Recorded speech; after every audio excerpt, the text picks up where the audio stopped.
Assalamualaikum warahmatullahi wabarakatuh. Waalaikumsalam warahmatullahi wabarakatuh. Ya, selamat pagi dan salam sejahtera untuk kita semua. Ya, perkenalkan nama saya Nur Aziza Lubis, SPD MPD. Saya merupakan salah satu dosen di Prodi Pendidikan Fisika yang mengampu mata kuliah fisika dasar. Oke, nah mata kuliah fisika dasar ini berbobot 3 SKS ya, berbobot 3 SKS di mana terbagi atas teori dan praktek. Teori itu ada 2 SKS dan praktek itu 1 SKS. Adapun capaian pembelajaran ya pada mata kuliah fisika dasar ini, untuk capaian pembelajaran pada program studi itu terdiri dari 4 aspek. Ada aspek sikap, aspek pengetahuan, aspek keterampilan umum, dan aspek keterampilan khusus. Untuk aspek pengetahuan itu terdiri dari capaian pembelajaran yang harus dicapai, yaitu pada aspek sikap, yaitu menjunjung tinggi nilai kemanusiaan dalam menjalankan tugas berdasarkan agama, moral, dan etika, menginternalisasi nilai norma dan etika akademik, menunjukkan sikap bertanggung jawab atas pekerjaan di bidang keahliannya secara mandiri. Nah, untuk aspek pengetahuan, itu menguasai konsep teoritis fisika klasik dan modern atau kuantum secara umumnya. Nah, untuk aspek keterampilan umum, itu mampu menerapkan pemikiran logis, kritis, sistematis, dan inovatif dalam konteks pengembangan atau implementasi ilmu pengetahuan dan teknologi yang memperhatikan serta menerapkan nilai humaniora yang sesuai dengan bidang keahliannya. Lalu mampu menunjukkan kinerja mandiri, bermutu, dan terukur. Dan yang terakhir itu mampu mengkaji implikasi pengembangan dan implementasi ilmu pengetahuan teknologi yang memperhatikan dan menerapkan nilai humaniora sesuai dengan keahliannya berdasarkan kaidah, tata cara, dan etika ilmiah dalam rangka menghasilkan solusi, gagasan, desain, atau kritik seni. Keterampilan khususnya yaitu mampu berkomunikasi secara lisan dan tertulis, serta membangun hubungan interpersonal dan interpersonal yang produktif, berbasis iptek dan potensi lingkungan setempat sesuai dengan standar proses dan mutunya. Nah, deskripsi mata kuliah ini merupakan mata kuliah dasar akademik program studi pendidikan S1 program studi S1 Pendidikan Fisika pada kelompok mata kuliah keahlian atau MKK. Setelah mengikuti perkuliahan fisika dasar ini, mahasiswa diharapkan mampu menguasai pengetahuan dasar mekanika dan dinamika yang meliputi gerak 1 dimensi, gerak 2 dimensi, dinamika partikel, translasi dan rotasi, usaha dan energi, impuls, momentum, elastisitas bahan, dinamika benda tegar, dan fluida. Adapun manfaat dari mata kuliah ini yaitu dapat mengintegrasikan konsep dasar fisika dengan ilmu terapan dan mengaitkannya serta mengkaji kajian-kajian dasar ilmu fisika serta penerapannya. Adapun capaian pembelajaran mata kuliah pada mata kuliah fisika dasar ini yaitu mahasiswa mampu menggunakan besaran, satuan, dan vektor dalam menerapkan operasi matematika pada vektor secara geometris dan analitis dalam menyelesaikan permasalahan vektor. Mahasiswa mampu menganalisis penerapan konsep kinematika gerak benda berdasarkan persamaan gerak 1 dimensi dan 2 dimensi.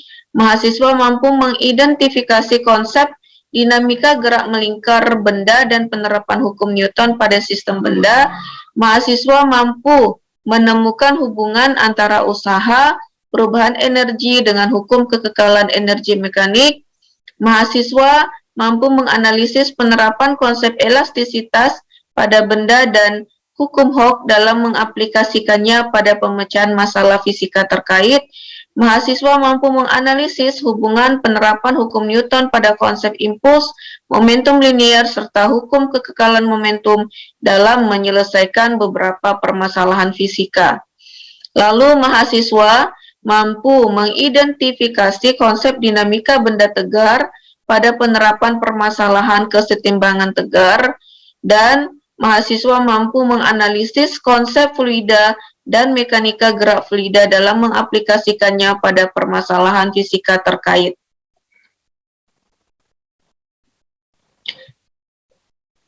Strategi dan metode perkuliahan yang dilakukan pada pada fisika dasar ini, yaitu perkuliahan dilaksanakan dengan model pembelajaran advanced organizer, di mana metode pembelajarannya itu ada ceramah, penugasan, tanya jawab, diskusi, dan demonstrasi. Adapun materi dari perkuliahan fisika dasar ini terdiri dari besaran fisika dan pengukuran, vektor, kinematika partikel yaitu gerak dalam 1 dimensi dan 2 dimensi, dinamika partikel terdiri dari hukum Newton tentang gerak, dinamika gerak melingkar, usaha dan energi, elastisitas bahan, momentum linear dan impuls, dinamika benda tegar, fluida statis, dan fluida dinamis. Adapun kriteria penilaian pada mata kuliah fisika dasar ini yaitu terdiri dari tugas. Tugas itu ada tugas rutin mandiri dan tugas review jurnal, di mana bobotnya adalah 20%. Lalu ada project, yaitu membuat media pembelajaran fisika sederhana, di mana bobot penilaiannya itu 25%. Lalu yang ketiga, partisipasi pembelajaran. Nah, partisipasi pembelajaran ini dinilai dari kehadiran mahasiswa, di mana bobotnya itu adalah 10%. Nah, kehadiran mahasiswa itu minimal 75% dari seluruh total jumlah tatap muka. Lalu yang keempat, ujian tengah semester atau UTS, di mana bobot penilaiannya adalah 20%. Dan yang terakhir adalah ujian akhir semester atau UAS, di mana bobot penilaiannya yaitu 25%.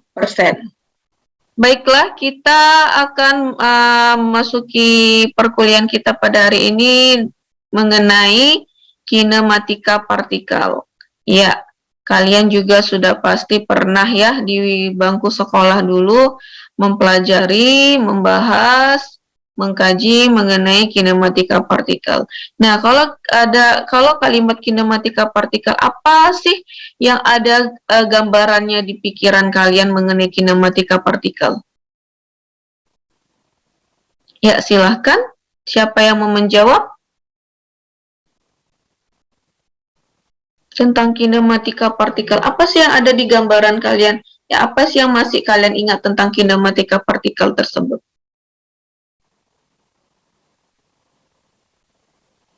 Oke, mungkin Farah?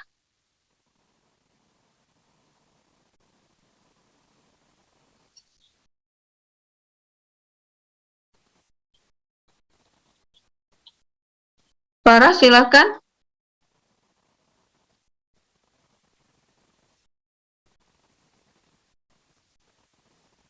Kau Puja?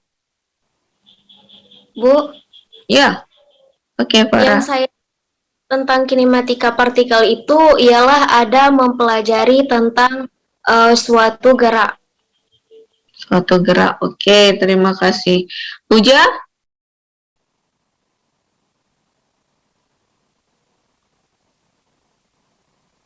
Puja?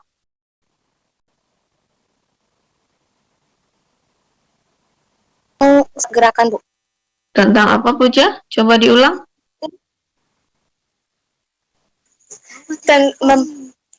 Membahas tentang gerak benda dan sistem benda tanpa mempersoalkan gaya penyebab gerakan. Oke.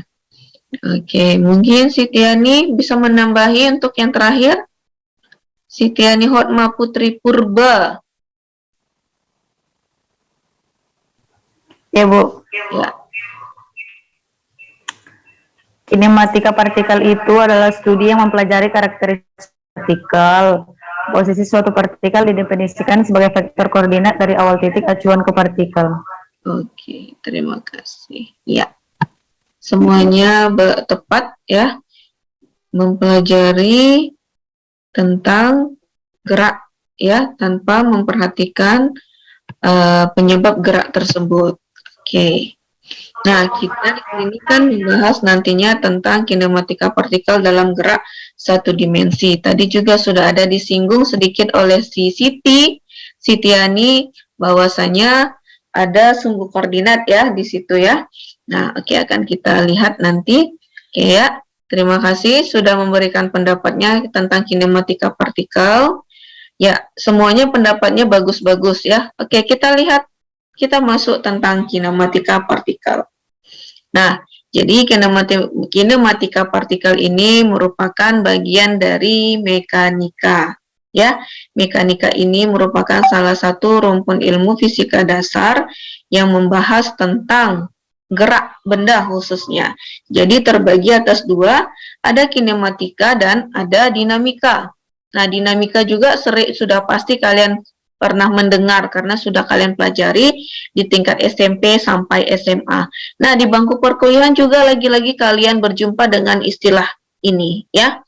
Nah, kinematika. Oke, tadi sudah diberikan pendapat oleh 3 orang teman kalian mewakili. Ya, kinematika itu mempelajari gerak materi atau gerak sebuah benda ya, tanpa melibatkan penyebab terjadinya gerak. Ya, tanpa melibatkan penyebab terjadinya gerak. Ya, oke. Ini kinematika. Oke ya. Jadi kita belum belum mengkelompokkannya apakah kinematika ini satu dimensi atau dua dimensi. Ini masih kinematika saja, oke ya. Nah, apa saja bahasan di kinematika ini? Nah, di situ nanti ada pergeseran atau perpindahan, ada jarak, ada kecepatan ataupun percepatan. Ya, itu dia istilahnya. Ya, oke. Nah, yang kedua itu dinamika partikel. Nah, apa sih dinamika partikel itu? Nah, dinamika partikel itu ialah yang mempelajari gerak materi atau gerak benda dan penyebab terjadinya gerak. Ya, kalau tadi kinematika tanpa melibatkan penyebab terjadinya gerak. Ya, kalau dinamika menyebabkan terjadinya gerak. Jadi kita melihat apa-apa saja penyebab terjadinya gerak pada suatu benda. Itu dinamika. Nah, apa aja materi bahasannya? Itu ada gaya, ada usaha, ada momentum, dan banyak lainnya lagi akan kita bahas. Oke, itu ya. Nah, tadi sudah ada yang mengatakan bahwa kinematika ini adalah berbicara tentang gerak sebuah benda, gerak materi, tanpa melibatkan penyebab terjadinya gerak. Gerak, ya, gerak. Oke. Nah, gerak ya, tadi sudah ada keluar kalimat gerak. Nah, Ibu bertanya lagi nih, gerak, apalah itu gerak itu? Coba, apa itu gerak?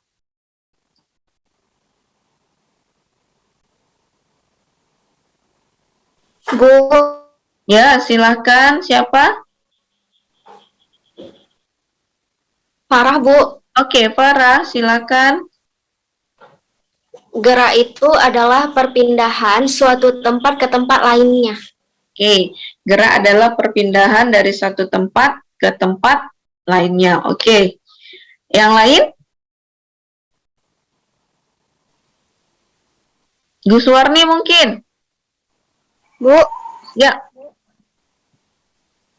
gerak itu adalah perubahan tempat atau kedudukan, baik hanya sekali maupun berkali-kali. Oke, perubahan tempat atau kedudukan.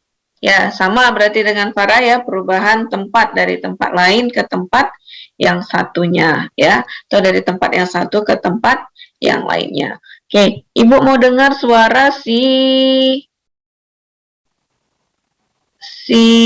Dewi Arnilan Zebuala. Ibu belum pernah dengar suaranya ini.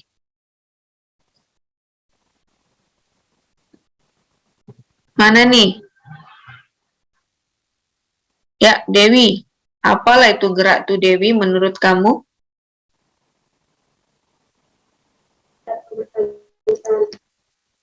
Perubahan tempat, kedudukan, satu kali atau berkali-kali, Bu? Oke, perubahan tempat, kedudukan, satu kali atau berkali-kali. Ya. Jihan Nabila Tasya? Mana nih Jihan? Ya, Jihan. Ya, silakan.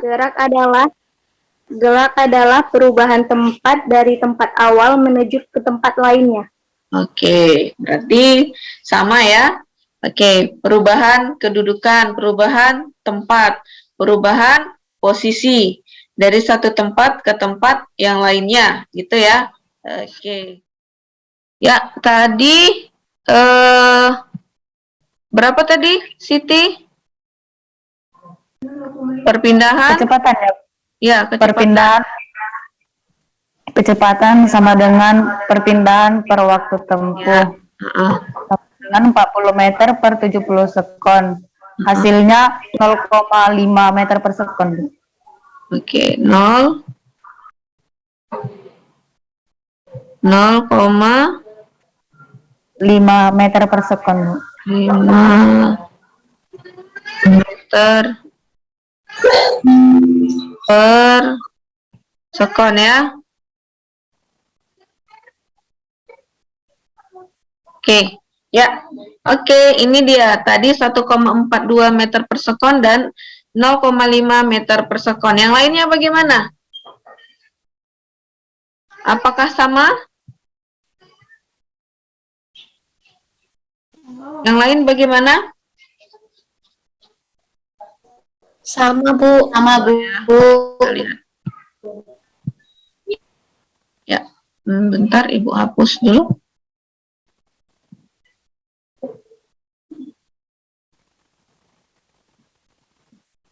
Oke ya. Nah, ini dia.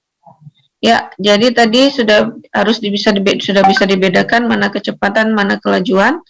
Yang mana tadi kecepatan itu jarak ya yang ditempuh oleh benda, sedangkan untuk kecepatan itu adalah perpindahan posisi benda tersebut. Jadi itu berbeda hasilnya kan? Berbeda hasilnya dengan antara kelajuan dan kecepatan ya. Sudah berbeda. Sedang si kelajuan kita peroleh 1,4 meter per sekon, sedangkan si kecepatan rata-rata itu 0,75 meter per sekonnya. Oke. Nah, satu lagi, oke, kita masuk ke kelompok yang terakhir yaitu percepatan ya. Yang percepatan. Kita lihat, nah tadi kita sudah berbicara kelajuan dan kecepatan, sekarang kita bicara tentang percepatan. Karena kalau ada kecepatan sudah pasti ada perubahan kecepatan, sudah pasti ada percepatan. Ya. Nah, percepatan. Percepatan itu merupakan perubahan kecepatan pada selang waktu tertentu, yang mana percepatan itu dilambangkan dengan A. Ya, A sama dengan delta V per delta T. Delta V, ingat delta V jika seperti ini berarti ada perubahan. Perubahan apa? Perubahan kecepatan. Kecepatan awal dan kecepatan akhir terhadap selang waktu tertentu. Ya, terhadap selang waktu tertentu. Itu dia. Oke ya. Itu dia untuk perubahan kecepatan. Nah, lalu kita lihat lagi di dalam percepatan ini, ya, benda itu mengalami yang namanya, nah kita lihat, ada yang dipercepat dan ada yang diperlambat, ya, ada yang dipercepat, ada yang diperlambat. Nah, dipercepat biasanya lambangnya itu positif, sedangkan diperlambat itu lambangnya negatif. Ya. Nah, ini dia. Jadi kalau benda sudah mengalami perubahan kecepatan, benda itu memiliki kecepatan yang tetap atau tidak?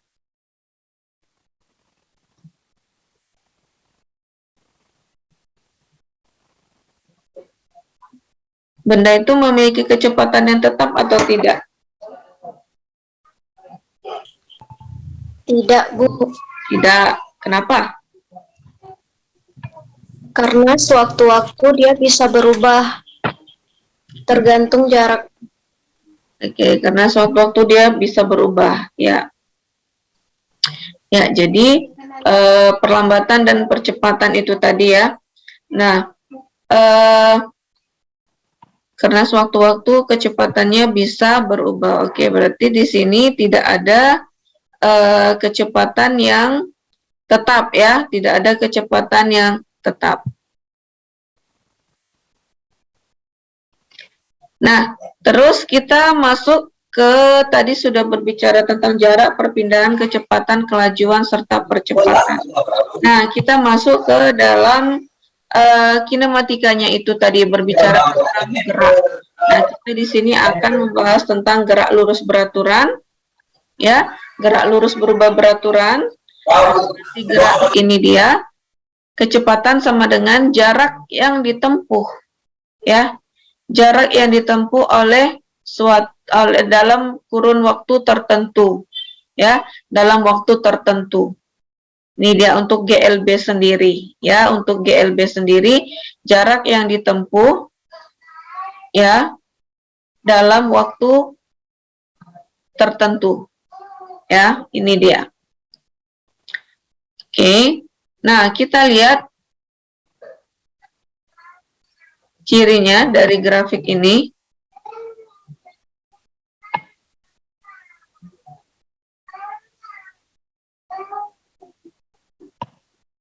Bentar, Ibu share screen. Nggak bisa ya. Oke. Yes.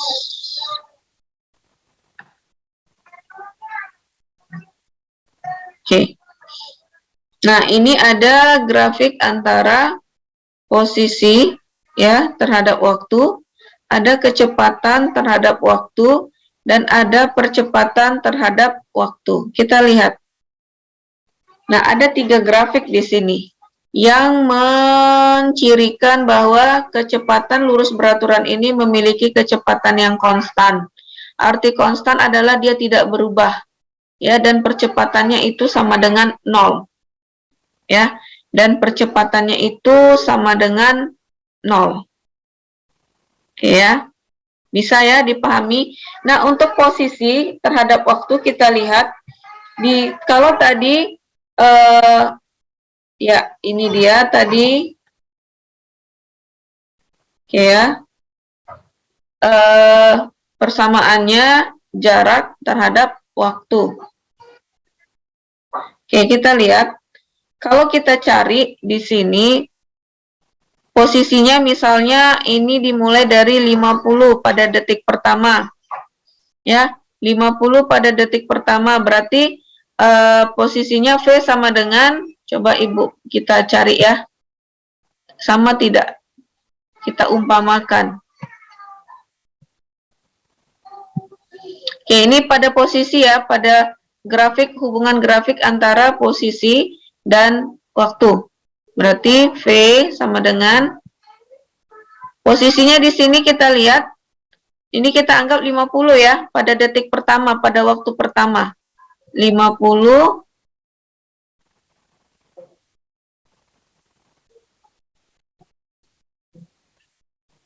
detik pertama, waktu pertama 1, sama dengan 50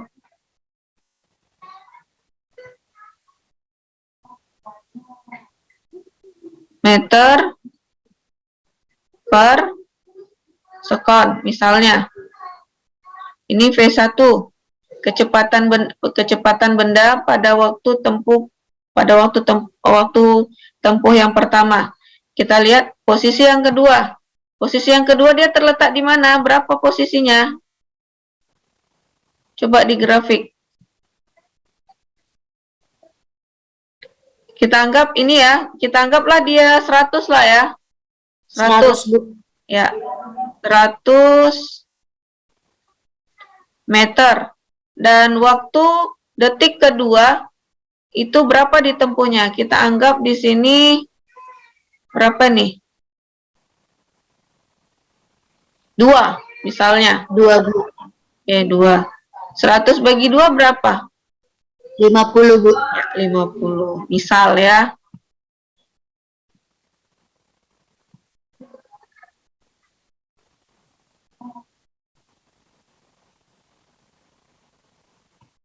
(50 meter per sekon). Nah, kita lihat posisi si benda yang ketiga di lintasannya. Menunjukkan berapa jaraknya itu. Di sini 150. 150. Ya, 150. Oke. Dah? Nah, waktu tempuhnya berapa detik yang ketiga? Kita buat 3 sekon lah ya. Karena di sini kita ibaratkanlah dia 3 sekon ya. Oke. Berarti 150 bagi 3? 50 Bu. Ya, 50 meter per sekon. Oke, nah dari sini kita lihat bahwasanya setiap posisi yang dilalui oleh benda, posisi yang dialami oleh benda pada waktu-waktu yang waktu pertama, kedua, ketiga, sampai seterusnya, itu dia tidak mengalami perubahan kecepatan. Ya, kecepatannya konstan atau tetap. Sama-sama nilainya 50 meter per sekon, 50 meter per sekon, dan 50 meter per sekon. Begitu juga untuk kecepatan selanjutnya. Itu dia, ya. Makanya bentuk grafiknya seperti ini, linear. Ya, linear. Beraturan dia, beraturan. Oke ya. Nah, ini dia. Berarti kecepatan yang diperlihatkan itu yang didapat dari hubungan grafik antara posisi dengan waktu itu kecepatannya adalah sama atau konstan, ya. Nah, kita lihat juga kecepatan terhadap waktu. Nah, di sini ditunjukkan bahwa ketika benda mengalami gerak lurus beraturan, pada waktu jarak tempuhnya itu yang dilalui detik pertama, detik kedua, detik ketiga, sampai detik berikutnya, kecepatannya itu adalah konstan. Maka grafiknya seperti ini, garis horizontal, lurus. Ya, seperti ini. Nah, untuk grafik yang ketiga antara percepatan dengan waktu, bahwasanya ciri yang kedua adalah pada gerak lurus beraturan, percepatannya itu bernilai 0. Atau dia tidak mengalami percepatan. Jika seandainya dia mengalami percepatan, apakah berlaku gerak lurus beraturan? Tidak. Tidak, ya itu dia tadi. Tidak berlaku gerak lurus beraturan jika mengalami percepatan, ya. Itu dia. Jadi percepatannya di sini 0.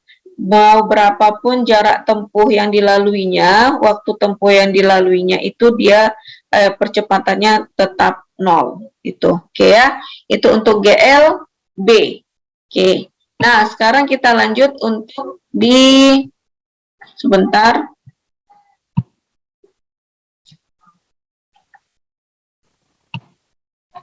Ya, sebentar Ibu hapus dulu.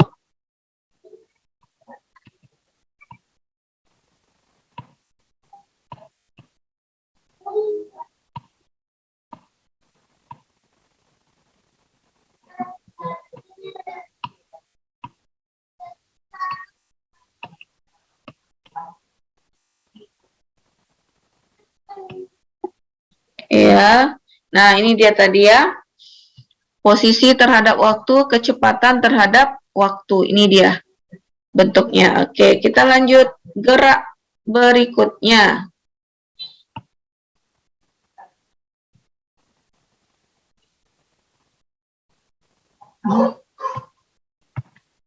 Nggak mau dia, bentar ya. Oke, kita lanjut.